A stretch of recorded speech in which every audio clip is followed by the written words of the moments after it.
네, 추석 연휴가 낀 한 달 동안 코로나19와 관련된 대책에 적지 않은 변화가 있습니다. 거리 두기 단계는 유지하면서 백신 접종자를 중심으로 만남의 기회는 늘려주는 그런 내용인데요. 이른바 위드 코로나의 길에 접어들 기회로 활용할지 아니면 또다시 유행의 나락으로 떨어질 것인지 중요한 시간이 될 것으로 예상되고 있습니다. 류재복 해설위원과 함께 짚어보도록 하겠습니다. 네. 잠시 뒤에 당국의 브리핑이 시작이 되면 또 현장을 연결해서 들어보기로 하고 내일부터 달라지는 방역 수칙을 좀 짚어보기 전에 지금 상황부터 한번 전해주시죠. 네. 네. 오늘은 1,400명대로 떨어졌죠. 네. 이것은 뭐 검사 양의 문제와 관련이 있고요. 그다음에 이제 후행 지표라고 해서 발생을 둘러싼 지표들로 봤을 때는 예. 확산세가 더 커질 가능성은 그렇게 커 보이지 않습니다. 예를 들어서 지난달 한 달 전부터 4주 동안을 분석해 보면 지난 8월 2주차 8월 네. 8일쯤에 이제 가장 확진 환자의 수가 많았는데 그 후로 조금씩 떨어지는 그런 양상을 보이고 있고요. 그다음에 이제 감염 재생산 지수라고 해서 한 명이 몇 명을 유행시키는가를 가리키는 지수도 이제 1 이하로 떨어졌죠. 그렇기 때문에 전체적인 그 발생 지표는 그렇게 이제 확산세가 커질 것 같지는 않고요. 방역 당국은 오늘부터 20일 추석 전까지 어느 한순간 정점을 찍은 뒤에 그 뒤로 조금 떨어질 것이다 이렇게 예상하는데 그것은 백신 접종과 관련이 있습니다. 오늘 3천만 명이 넘었기 때문에요. 네. 속도가 붙는다면 아마 유행이 좀 잦아드는 모습을 보이지 않을까 이것이 방역 당국의 분석입니다. 아직 조금 조심스럽긴 합니다만 일단은 어떤 최근의 확산세가 어느 정도는 좀 제동이 걸렸다, 잡혔다고 판단할 수 있을까요? 뭐 그도 그럴 것이 수도권의 최고 그 거리두기 단계인 4단계가 이제 9주에 접어들고 있습니다. 그렇기 때문에 어느 정도 영향을 받았다는 것은 사실로 보입니다. 네, 지금 위원님께서 9주라고 하셨는데 거리두기 단계가 또 한 달이나 더 연장이 됐습니다. 이와 함께 영업시간이나 또 어떤 사적 모임 인원 등은 좀 조정을 세부적으로 했는데 어떤 변화가 어떻게 있었는지도 간략히 짚어주시죠. 지난번 2주 전에 그 카페나 식당의 영업시간을 10시에서 9시로 이제 당기지 않았습니까? 예. 그것은 이제 그 조치가 나오자마자부터 비판을 받았죠. 그것은 1시간을 당긴다고 해서 확진 환자의 수가 줄어들 거란 과학적 근거 없이 너무 이제 섣부른 조치였다는 것. 대신 그 이른바 소상공인들, 자영업자들의 피해는 커질 것이라고 예상을 했는데 호프집의 매출이 1시간 줄였는데도 50% 이상 떨어졌습니다. 전체 식당이 21%가 떨어질 정도로 엄청나게 타격을 받았습니다. 그렇기 때문에 이번에 조금 그 실패를 자인하고 10시로 늘렸다는 것. 그다음에 이제 사적 모임의 인원을 조금 늘렸죠. 그것은 백신을 맞은 사람이 포함될 경우에는 낮에는 그러니까 4단계 지역은 낮에는 6명, 그다음에 밤에도 6명인데 그것은 이제 낮에는 백신 맞은 사람이 2명까지 갈 수 있는 거고 밤에는 4명까지 갈 수 있는 인원을 늘렸다는 것, 비수도권은 8명까지 늘렸다는 것. 그러니까 이 두 가지가 대표적인 그 달라지는 조치로 볼 수 있습니다. 네, 한 달이 더 연장되는 것과 함께 아무래도 이번 달에 추석 연휴가 포함되어 있기 때문에 연휴 때 좀 어떻게 할 것인가에 대한 관심이 높았고 김부겸 부총리의 또 총리의 그 표현도 생각이 납니다. 이번 추석까지 그러기엔 좀 죄송스러웠다 이런 표현이 생각이 나기도 네. 하는데 백신 접종을 마친 분들을 중심으로 가족 모임 인원이 늘어나는 거죠? 그렇습니다. 그것은 이제 추석 특별 방역 대책 기간은 2주인데 네. 1주만 그렇습니다. 그러니까 그 연휴가 끼어 있는 그러니까 직접 그 부모님을 뵈러 고향을 찾는 그 기간 17일부터 23일까지 네. 4단계 지역에는 예방 접종 완료자를 포함해서 8명까지 가족 모임이 가능하다는 것. 그러니까 4명이 모일 수 있는데 4명이 더 모일 수 있습니다. 네. 그러니까 예방 접종한 분이 4명까지 모일 수 있다는 것. 그런데 그것은 가정 내 모임입니다. 집에서만. 다중이용시설은 그렇게 해당되는 것이 아니고 그다음에 또 하나가 이제 요양병원이나 요양시설 이분들도 아주 오랜 기간 동안에 면회를 하지 못했는데 이번에는 2주 내내 면회가 가능하도록 했고 두 주 그러니까 거기 계신 분이나 면회하는 분들이 다 예방접종을 다 마치고 2주의 기간이 지났다면 대면 면회가 되는 것이고 그렇지 않다면 비대면 면회가 되는 것입니다. 네. 그게 두 가지가 이제 대표적으로 달라지는 것이고요. 나머지는 그 뭐 방역 관리를 강화한다거나 뭐 이런 쪽의 조치들이 여러 개가 나왔습니다. 네, 그 중에서도 좀 특히 좀 기억을 해야 될 부분이 있다면 어떤 부분이 있을까요? 연휴 기간 동안. 일단 그 이번 연휴도 마찬가지로 방역 당국에서는 고향 방문을 자제하는 것에 방점이 찍혀 있다는 걸 생각하셔야 됩니다. 네. 지금 이게 거리두기가 유지되지만은 사적 모임이 좀 늘어나고 그다음에 백신 접종한 사람들에게 약간의 혜택이 주어지고 추석 때 또 가족 모임이 허용이 되면 사실 이것이 국민들에게 되는 신호는 그만큼 방역을 조금 소홀해도 된다라는 그런 신호로 이제 될 수가 있거든요. 그렇기 네. 때문에 일단 고향 방문은 최대한 자제하는 것이 좋다. 이것에 방점이 찍혔다고 봅니다. 네. 자, 그럼 여기서 정부 청사를 연결해서 코로나19 현황 브리핑을 직접 들어보도록 하겠습니다.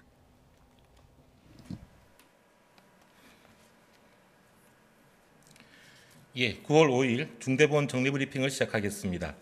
먼저 지난 한 주간 9월 첫째 주의 유행 상황에 대해 말씀드리겠습니다. 지난 일요일부터 어제 토요일까지 9월 첫째 주 한 주간의 하루 평균 국내 감염자 수는 1,671명입니다. 직전 8월 4주차 1주간의 1,702명보다 1.8% 감소한 수치입니다. 감염 재생산 지수는 0.98로 1보다는 작으나 그 편차가 크지 않아 유행 규모가 유지되는 수준으로 판단됩니다. 8월 둘째 주 이후 3주 연속 하루 평균 감염자 수가 계속 줄어들고 있으나 감소폭이 작아서 정점을 찍고 감소하는 추세인지는 분명하지 않습니다. 참고로 3주 전 8월 둘째 주 하루 평균 국내 감염자 수는 1,780명이었습니다. 지역적으로는 수도권과 비수도권의 유행 양상의 편차가 나타나고 있습니다. 먼저 비수도권의 경우 전반적으로 유행이 줄어들고 유행이 컸던 지역들도 안정화되는 양상입니다. 비수도권의 지난 한 주 하루 평균 국내 감염자 수는 515명으로 직전주 대비 12.6% 감소하였습니다. 이보다 3주 전 8월 2주차에 703명에 비한다면 전체적인 유행 규모가 크게 줄어든 결과입니다. 지역적으로도 모든 권역이 인구 10만 명당 3명 이하의 감염자가 하루 평균 발생하고 있고 이는 3단계 또는 2단계 이하의 기준에 해당하는 발생률입니다. 전반적으로 감소는 하였지만 대전 충청권이 하루 2.7에서 2.8명의 다소 높은 발생률을 보이고 있으며 호남권의 경우 발생 수치는 낮지만 지난주 증가하는 양상을 보였습니다. 반면에 유행 중심 지역인 수도권의 경우는 미세하지만 조금씩 유행 규모가 커지는 양상입니다. 지난 한 주 하루 평균 1,156명이 발생하였으며 이는 직전주 대비 3.9% 증가한 수치입니다.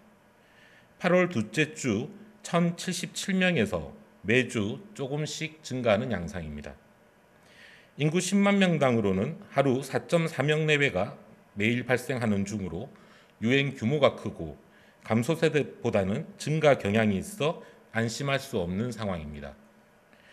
수도권 주민들께서는 언제 어디서든 감염의 위험이 있다는 사실을 유념해 주시고 함께 주의해 주실 것을 부탁드립니다. 위중증 환자와 사망자는 지난주 소폭 감소하였습니다. 지난주 하루 평균 위중증 환자는 389명으로 그 직전주 417명보다 줄어들었습니다. 지난 한 주간 총 사망자 수는 39명이었으며 직전주의 경우 74명이었습니다. 사망하신 모든 분들의 명복을 빌며 유가족분들에게도 위로의 말씀을 전합니다. 위중증 환자와 사망자의 감소는 유행 규모의 점진적 감소와 함께 고령층 그리고 50대 등의 예방접종 확대에 따른 결과로 판단하고 있습니다. 오늘 기준으로 누적 치명률은 0.89%로 낮아졌으며 예방접종이 확대됨에 따라 계속 낮아질 것이라고 기대하고 있습니다. 의료 대응 체계는 안정적으로 운영되고 있습니다. 중환자실은 418병상 전체의 45%가 여유가 있습니다. 전담병원의 병상이나 생활치료센터도 33%, 48%의 각각 여유를 가지고 있어 총 12,000병상 이상의 여유를 확보하고 있습니다. 현재의 유행 규모가 급격하게 증가하지 않는다면 병상 대기 등의 문제 없이 의료 체계는 가능한 상황입니다. 전반적으로 볼 때 유행 규모가 커지지 않고 소폭으로나마 줄어들고 있는 상황은 긍정적입니다. 또한 위중증, 사망 등이 줄며 의료 여력이 안정적으로 유지되고 있는 것도 긍정적인 요인일 것입니다. 그러나 유행 중심 지역인 수도권의 유행 규모가 크고 감소하지 않고 오히려 약간씩 증가하는 현상은 위험 요인입니다. 수도권의 유행을 얼마나 적절히 통제할 수 있을지가 향후 유행 양상의 중요한 관건이 될 것입니다. 다음으로 백신 도입에 대해 설명드리겠습니다. 지난 9월 2일과 3일에 모더나 백신 192만 6천회 분이 도입된 데 이어서 오늘 오후 126만 3천회 분이 인천국제공항에 도착하였습니다. 또한 내일 9월 6일 월요일에 255만 2천회 분이 국내에 도착할 예정입니다. 이에 따라 8월 23일부터 국내에 공급된 모더나 백신은 675만 9천 회분이 됩니다. 이로써 국내에 도입되는 백신 총 물량은 누적 5,754만 회분입니다. 이외에도 화이자 백신의 정기 도입분, 그리고 루마니아에서의 백신 도입분 등을 합치면 현재 예약된 분들의 예방접종이나 정부가 목표로 하고 있는 접종 계획의 수행에 필요한 충분한 물량을 확보하고 있습니다. 백신 수급에 대한 문제는 없는 만큼 불필요한 불안은 가지지 마시고 예방접종에 적극적으로 참여해 주시기를 부탁드립니다. 앞으로도 정부는 백신 공급을 안정적으로 관리하며 추석 전 국민의 1차 접종 70%, 10월 말까지 전 국민의 접종 완료 70% 등 접종 목표를 분명하게 달성해 나갈 것입니다. 예방접종은 순조롭게 진행되고 있습니다. 오늘 오전 1차 접종을 받은 국민이 3천만 명을 넘겼습니다. 접종을 완료하신 분들도 고령층을 중심으로 인구의 34.6%, 약 1,800만 명이 되셨습니다. 이러한 추세라면 정부의 목표는 충분히 달성 가능할 것으로 판단하고 있습니다. 예방접종이 확대되면서 코로나19의 전파 차단 효과와 위중증, 치명률 감소 효과는 더욱 분명해질 것이며 9월 중하순부터는 이러한 효과들이 본격화될 것이라고 기대하고 있는 중입니다. 국민 여러분, 내일부터 새로운 거리두기 조치가 4주간 시행됩니다. 이번 4주간의 거리두기는 향후 코로나19 대응에 있어 대단히 중요한 의미를 가지고 있는 기간입니다. 이번 거리두기 조정은 방역적 긴장감을 늦출 수 있는 상황이 아니라는 점을 고려하여 단계 수준은 유지하되 예방접종 중심으로 일부 방역 조치를 조심스럽게 완화하고 있습니다. 현재의 방역 상황과 예방접종 확대에 따른 기대 효과, 그리고 추석 연휴 등을 종합적으로 고려한 결과입니다. 추석 연휴를 포함하여 향후 4주간을 잘 넘겨서 적절한 수준에서 유행을 안정화시킬 수 있다면 10월부터는 좀 더 일상에 가까운 방향으로 거리두기를 조정하는 것이 가능해집니다. 그리고 정부는 그렇게 추진할 예정입니다. 이번 거리두기 조정이 혹시라도 다소 성급한 방역 완화로 귀결될 것인지, 일상을 안정적으로 확대하는 징검다리 격의 기간이 될 것인지 이제 우리 모두의 노력에 달려 있습니다. 정부는 일상을 확대해 나가는 준비 기간이 되기를 기대하고 있으며 또한 그렇게 되도록 모든 총력을 다할 것입니다. 다소 방역 규제가 완화되더라도 일상생활 속에서 국민들 각자께서 방역 관리에 신경을 써 주실 것을 부탁드립니다. 마스크 착용과 손 씻기 등 기본적인 방역 수칙을 지켜주시고 특히 마스크를 벗을 수밖에 없는 실내 시설에서는 더욱더 조심해 주시기를 부탁드리겠습니다. 정부도 모든 총력을 다해 방역 대응과 의료 대응, 예방접종 확대에 만전을 기하며 함께 노력해 나가겠습니다. 감사합니다.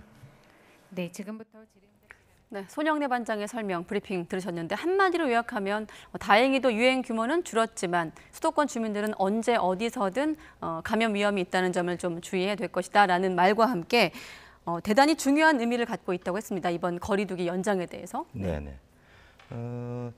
어차피 불가피한 조치였다는 게 대부분의 이제 그 분석이고 조금 네. 전에 앵커께서 얘기하신 것처럼 이번 주, 그러니까 지난주죠. 지난주에 그 환자 발생이 그 전주에 비해서 한 1.8% 정도 줄었는데 네. 그래도 1,670명대거든요.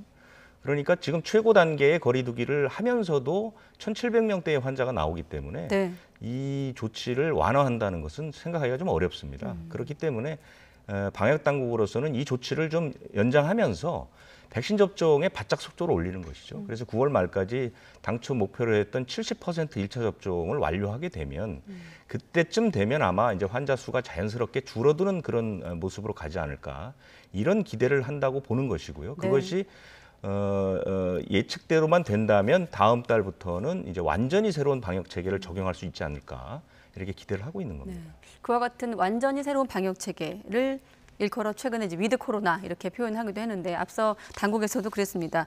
이번 거리두기 연장이 일상으로의 어떤 징검다리 역할을 할 수 있을 것인가라는 표현을 쓰기도 했는데 어떻습니까? 위드 코로나의 출발점 성격을 갖고 있다는 분석도 많거든요. 그러니까 위드 코로나라는 것은 방역은 두 가지의 축이 있습니다. 네. 한 축은 그러니까 발생을 억제하는 축이 있고요. 그다음에 이제 이 질병이라는 게 위중증이나 사망에 이르는 비율을 낮추는 것들 네. 이렇게 이제 두 개의 축으로 갖고 있는데 우리나라의 방역 체계는 발생 억제에 지금까지 이제 중점이 맞춰져 있었죠. 그래서 우리가 세계적으로 뭐 K 방역이란 네. 그런 이제 칭찬을 듣기도 했는데 지금 상황은 이 발생의 억제를 위주로 방역 대책을 꾸리기에는 무리가 있다고 보는 것입니다. 왜냐하면 거리두기 4단계를 유지하더라도 확진자가 이렇게 2,000명 가까이 나오고 있는 상황이기 때문에 이럴 바에는 차라리 독감처럼, 그러니까 독감은 매년 우리나라에서 그 상당히 많은 사람들이 걸리고 전 세계적으로 사망자가 나오지만 우리가 네. 독감이 무서워서 마스크를 쓰거나 거리두기를 하거나 사적 모임 제한을 하지 않거든요. 네. 그러니까 코로나19도 이제 그런 방식으로 가자. 그래서 위중증이나 사망을 줄이는 방식으로 방역 체계를 바꾸자는 게 위드 코로나인데 이것이 가능하게 되는 것은 백신 접종을 얼마만큼 하느냐. 이것이 가장 중요하고요. 네. 그다음에 가장 좋은 건 싱가포르의 예처럼 발생 자체를 완전히 줄인 다음에 백신 접종을 같이 늘려서 이제 일상생활을 회복하는 그런 위드 코로나가 가장 이상적이지만 현재로서는 그것이 우리로서는 좀 어려운 상황이기 때문에 워낙 발생이 많기 때문에 네. 그렇기 때문에 우리도 발생을 뭐 조금 낮춰서 1,000명대 정도로 보고 대신 백신 접종을 이제 특히 이제 고령자나 위중증을 거의 80-90% 백신을 맞추고 네. 일반 국민들은 70%를 맞춰서 어느 정도의 집단 감염을 이룬 뒤에 일상생활을 회복하자. 이것이 위드 코로나고요. 네. 이런 목표들이 현재로서는 9월 말쯤 되면 어느 정도 계획을 잡을 수 있을 것 같고 10월 말쯤 되면 조금씩 적용할 필요가 있는데 많은 전문가들이 반드시 얘기하는 것은 목표를 정해놓고 급격하게 추진하면 큰 일이 벌어질 수 있다. 다시 유행이 올 수 있다는 것이죠. 그러니까 상황을 면밀히 보면서 아주 천천히 방역을 완화하는 방향으로 가야 된다. 이런 조언들을 하고 있습니다. 네. 앞서 그 당국 브리핑에서도 추석 전에 전 국민 70%가 1차 접종을 차질없게 맞을 수 있도록 진행할 것이다라는 표현이 있었는데 백신 접종은 지금 어떻게 좀 파악이 되고 있습니까? 그러니까 지금 오늘 오전 11시 기준으로 3천만 명이 이제 1차 접종을 하지 않았습니까? 네. 전 국민의 70%는 3,600만 명이거든요. 그러면 추석까지 지금 보름 정도 남았는데 600만 명 정도만 더 맞으면 되는 겁니다. 그런데 우리나라의 방역 체계는 백신 접종을 하루에 100만 명까지 맞출 수 있습니다.